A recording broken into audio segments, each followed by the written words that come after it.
కనుక దేవుడు కొన్ని పరిస్థితులు గుండా మనల్ని నడిపిస్తూ ఉంటాడు.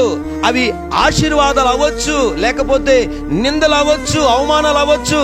దేవుడు అనుమతి లేకుండా ఏది రాదు. దేవునికి స్తోత్రం. నేను చెప్పలేదు, బైబిల్ చెప్తుంది. 1 కొరింథీ రాసిన పత్రిక 10వ అధ్యాయం 13వ వచనం చదవండి, అర్థమైపోద్ది.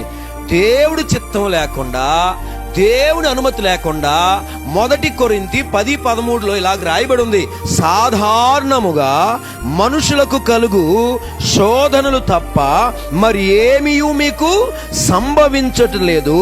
అయితే దేవుడు నమ్మదగిన వాడు, మీరు సహింపలేనంత కంటే ఆయన మిమ్మును శోధింపనీయడు. దేవునికి స్తోత్రం.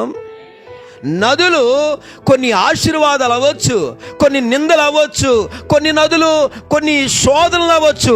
ఏ ఆశీర్వాదం నదైనా, ఏ నిందల నదైనా, ఏ శోధన నదైనా దేవుని సెలవు లేకుండా నీ జీవితంలో అది రాదు. దాటడానికి దేవుడే సహాయం చేస్తాడు. ఆమేనండి. హల్లెలూయా చెప్పండి. హల్లెలూయా. దేవుడు దాటించేవాడు ఉండగా, దేవుడు తోడుగా ఉండి మనల్ని నడిపించేవాడు ఉండగా మనకెందుకు? అది ఏ నదైనా దాటేద్దాం. దేవుని నామమును బట్టి ఆ నదులన్నీ మనం దాటుదుముగాక. రండి, ఈ రాత్రి నేను చెప్పే 3 విషయాలు ఏంటంటే, దేవుని బిడ్డలు